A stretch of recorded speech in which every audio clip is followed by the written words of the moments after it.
Welcome back to a bit of Out of Spec. We have a design conversation happening today because I have with me the Vistiq. Well, two Vistiqs, and they're also called kind of the baby Escalades, also the global Escalade, because it's a little bit smaller, but I think really stately and really nice looking.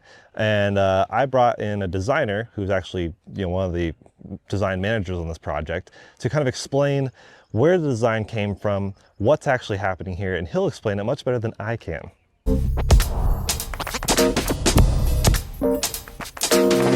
All right, Hoon, welcome back to the channel. Thank you. This is Hoon Kim, design manager, right? Yes. For Cadillac? Yes. And so we've actually done a video on this channel before with Hoon, looking at the optic. And now, yeah, that was a lot of fun. And we had kind of a showroom situation. Now we're kind of out in the open, which feels great. This is Michigan, which means the weather could do kind of anything. So before it really rains, or hopefully it doesn't rain, crossing my fingers, let's look at some Vistiqs. So we have with us kind of the upper two trims. We've kind of looked at the sport and the luxury before on this channel. And we have right here, this is premium luxury. Premium luxury on the left in blue, and then platinum in red on the right. Yeah, so I think let's start briefly with this, just to kind of talk about the Vistiq design language overall. I mean, most trims will kind of look with this design language, some tweaks here and there. Yeah. But as a whole, first, I mean, designing Vistiq, how did that go about, and what was some of the, I don't know, interesting challenges or benefits from having, the Escalade kind of at the top tier of where Cadillac design language is, but also Celestiq and stuff, I don't know if you can just speak to the design language and how this came about. Yeah, sure. Thank you. Great questions. And I love to start here speaking about the portfolio that we have already. So after we've gone through the first wave of EVs, Lyriq, you saw Optic, then Escalade IQ, and then the Celestiq. The whole team was searching for another opportunity to fill the gap between the Lyriq and the Escalade IQ. Yep. Escalade IQ, it's epitome of it's a great statement for the brand. It's very bold and such a signature for the brand. Lyriq, very sporty. It has a great proportion, long dash to axle, but it is two-row. So we were looking at that void between the Lyriq and the Escalade IQ. How do we fill that gap? What can we do for people who still wants the three-row of luxury, but not going all the way to the size and the price point of the Escalade IQ? So Vistiq fills in that gap perfectly in many different ways.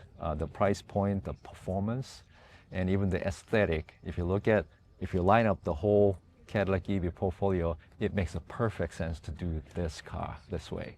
Right. You have with the Vistiq, this is the biggest grille yet in Cadillac. That's right. So we looked at, so we do the polycarbonate grille in front of all of our Cadillac EVs. Yep. It is larger than the one in the Escalade IQ, because the Escalade IQ we have to divide up into two, right? Because it has the full frunk. Yeah.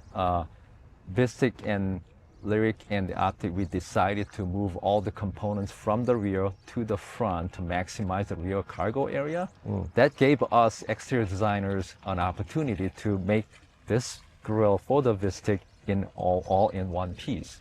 There was, of course, a challenge came with it, making a piece this large in polycarbonate and also lit, and also finding harmony with the surrounding parts was a big challenge, but we did it. So proud of it. Right. Yeah, it does look good. I mean, I guess you could have gone even further, but we've all seen some of the Lexus grills and people are saying they're too big. So there is such thing as too big of a grill. So Correct. I do think this looks pretty nice. And it is, yeah, like you said, very stately. Yeah, I don't know how many times we debated the size of this grill.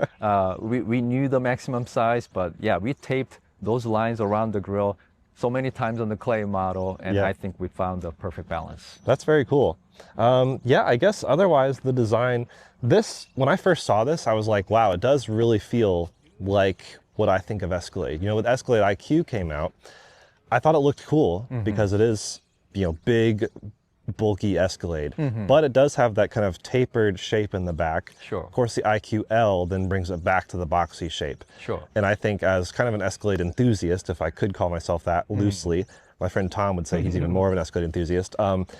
I like the more boxy shape, and that's kind of what I see with the Vistiq. Right. I think the Vistic is, if you will, a very honest vehicle. We designed with the people in mind, 3 rows of luxury. So we set up the occupants in a perfect way, very comfortable, perfect 6-passenger configuration and +1 in the back.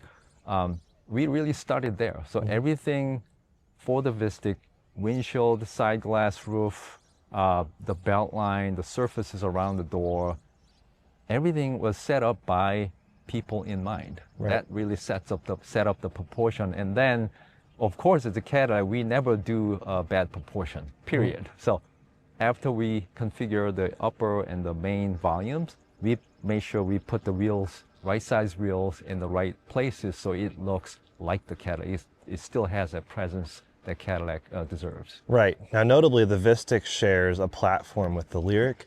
I believe they are the same wheelbase. Wheelbase is the same. And so with the Lyriq, you know, people were saying like, wow, that is such a stately car because of such a long wheelbase. And initially when I heard, oh, the Vistiq is the Lyriq platform plus another row of seats, in your head it's like, oh, that could be kind of awkward looking, but it's actually not because the wheelbase was already so long. Correct. So now you have the Vistiq, which is actually larger than some of the other 3-row competitors, and it's not even your biggest 3-row, which is super interesting. Yeah. And that's, you're right, that's why you don't see the aggressively slanted roof on the Vistiq, because that would impede on the 3rd-row passengers. Are there any other like interesting design tidbits you want to point out that maybe is not obvious immediately to the consumer? Well, maybe a little bit more comment on the proportions. I think when you set up a vehicle around occupants, more functionality and roominess interior, that's a big challenge for exterior designers, and that's where we come in with the themes and how we treat the lines and sections. So you kind of disguise the challenges, proportional challenges, and I think the end result here, what you see as you come in and look at the Vistiq from far distance, you don't see a minivan-like, or you don't see this vehicle as, okay, they have to put a lot of people in it and then they have to design around it.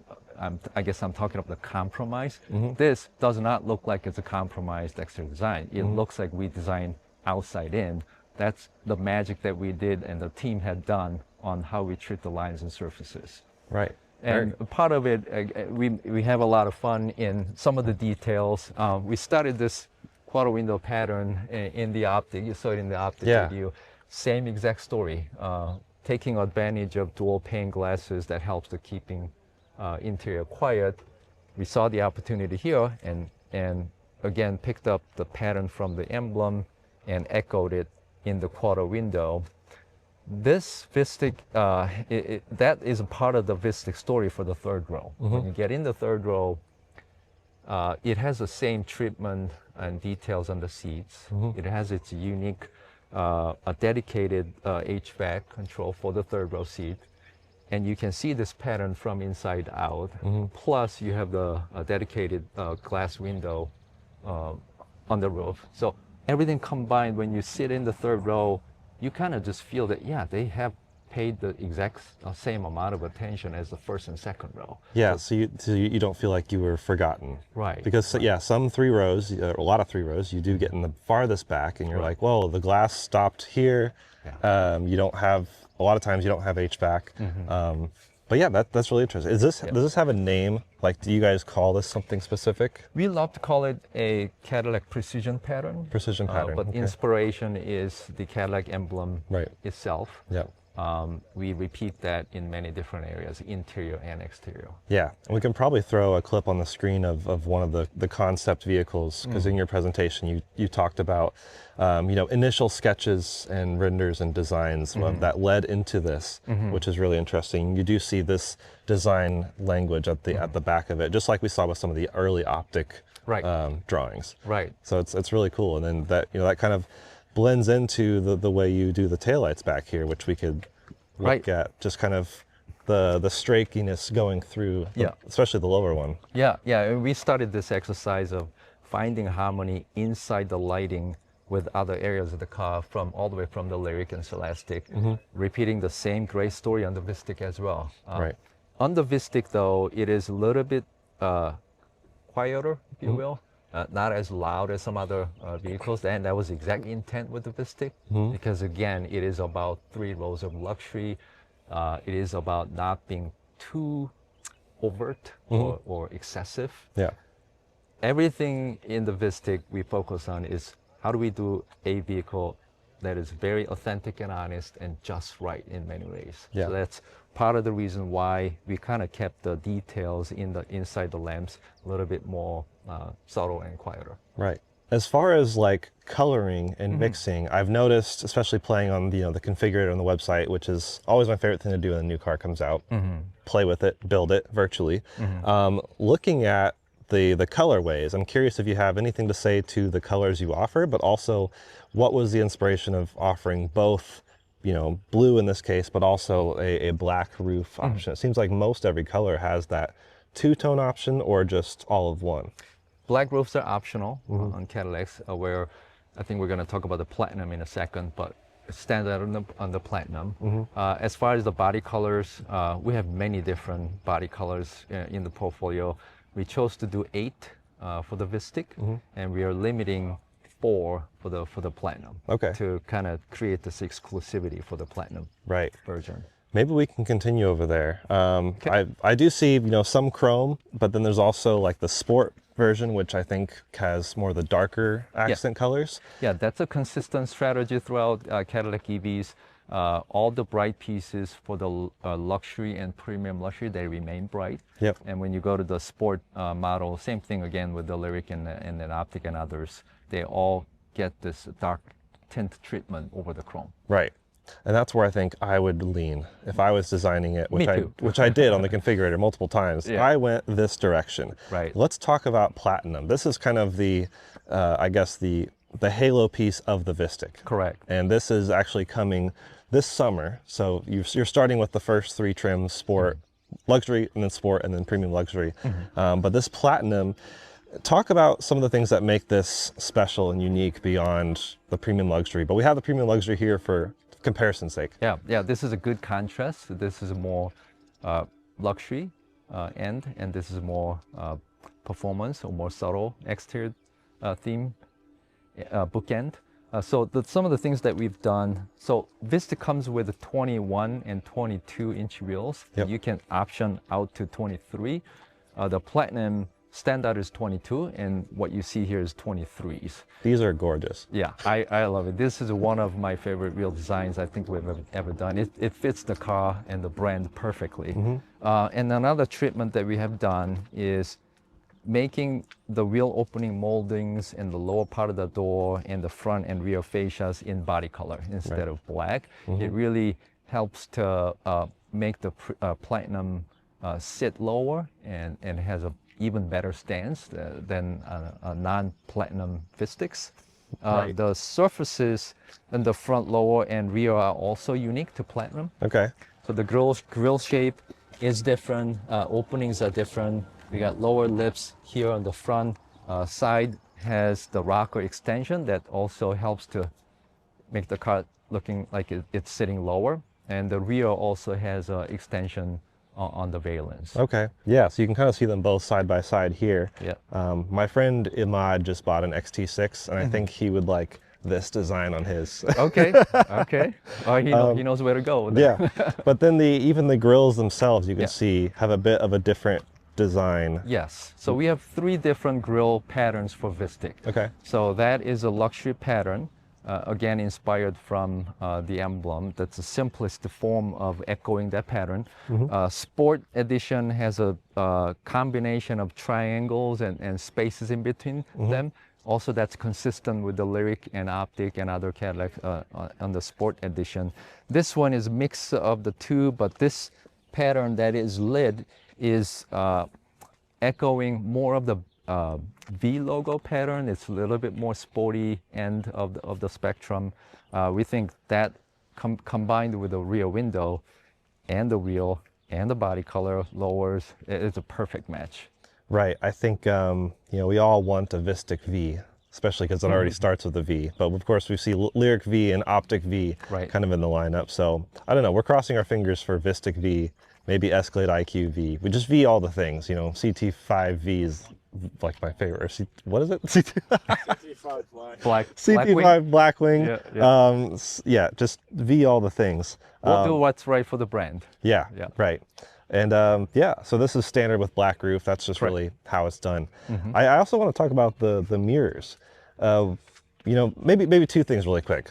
You mentioned this, you know, having body color design on the lower part, which is interesting because a lot of, you know, SUVs, crossovers will use black lower bits to kind of make it look slimmer. That's right. But the Vistiq, kind of like the Escalade, you almost want it to look stately and bigger. Correct. So that's what really substantial. That's what jumped out on me is the substance, the beastliness that this has. That's right. But you still feel sporty with kind of the black upper part. And it's very interesting to have, like, I think I would pick a black roof, but I do know if you get a body color roof, you still have this piece black. That's right. Which I thought was kind of cool. Yeah. Yes. It's all about the harmony. We knew all along in the beginning of the project that we are going to have these variances. When you do the body color, rocker and wheel opening molding and front and rear lowers, you look at the relationship to the ground. Car's always going to be on the ground. And so those are the three elements: ground, the shadow that's casted from the vehicle on the ground, the wheels and tires, and the body color treatment. When you look at those in combination for sportier versions of our EVs, it just makes perfect sense. And we knew that's going to help the Platinum version, and we knew that's going to help other V variants on other models. Yeah, that's very cool. Yeah. And then, the mirrors are interestingly kind of small for what you see an SUV this size, especially when you think of, you know, classic GM, big SUVs. But when you're looking at EV, the mirrors suddenly become a point of drag. And so talk about, I guess, the mirror design. What was different and unique for this? So we found the mirror that works for all three EVs. So that shape was designed all three EVs in mind. So Optic, Lyric, and the Vistiq, they share the same shape. It was a lot of work. Yeah, top As you can imagine, working three different vehicles with one shape of the mirror, but team had achieved it, and it's a perfect for all three vehicles. As far as the color, we have the black, high gloss black treatment on the headers. So we like how the graphic breakup lines up with the belt line from the far distance. Yeah. So the black kind of blends into the window and leaving this very thin wing shape. Yeah. That's in harmony with the body color. We'd love to get the camera mirror. Right. Yeah, those are small wings, but we just have to wait for the right time. The regulation allows us to do that. But yeah, that's always an interesting thing with, you know, looking at concept cars or sketches. It's like mirrors are sometimes missing or very, very slim, you know, idyllic camera mirrors. But also what's interesting with concept cars or sketches is the door handle treatment. A lot of times those are missing from early sketches. You don't care about that. You're just looking at the entire sculpted area, wheelbase, maybe wheel design. But what led to, I guess, these door handles, which we're familiar with across other vehicles, but why, you know, we see some people going with a little crevice below them to pull the door handle. Some brands do that. Other brands just keep a normal door handle. But then you have this one that is definitely streamlined, and then you can kind of, I guess, tap it and it'll, when it's unlocked, open up. Talk about the door handles. Yeah, I think it's the same goal for every car company with the door handles lately. They don't want to pay too much attention to the handles. We all kind of want to make them go away in a way. But functionally, obviously, it helps the aerodynamics. We love the fact that we can use those extra counts elsewhere. You know, we don't have to fight and find those extra counts on the door handle. That kind of reserves us a little bit more freedom on the other critical areas of the vehicle from exterior design standpoint. Right. So we love them for that fact, but from the researchers, the customers love them too. Cool. Yeah. Yeah. It's a little bit of wow as you approach our EVs. They fold out, very quiet, and it has a perfect angle to it, and they work great, feel great. Yeah, we mentioned this in the Optic, but you know, as you walk up and then you pull this way, it just feels like it's like a perpendicular motion to where you're standing. Yes. And then you can have access to the door. I think that's the most natural way of, Yeah. unfolding the door handles. Yep. Yeah, no, it's really neat. It's a cool project, and I think this is one of my favorites. And it is interesting that it's, you know, many things shared with Lyric, but it does look so different. And the Lyric to me screams like futuristic EV. This one, like you said, plays the design a bit more safe, to where I think a lot of people might see these on the road and not even maybe realize they're EV. That's I mean, right. It just looks like a Cadillac SUV going down the road. That's right. And so you have kind of both options. That's right. I love the fact that we're covering the whole customer very differently between the Escalade IQ and this. Right. Yeah, there's plenty of people out there who really cares about more sensible luxury, not being too loud. Yeah. You can have both options. Oh yeah, yes. Awesome. Well, nicely done. I think the design's Thank you. really awesome, and it does stand out. And yeah, looking forward to driving it. Great. Have fun. Enjoy it. Thanks. Thank you. Perfect.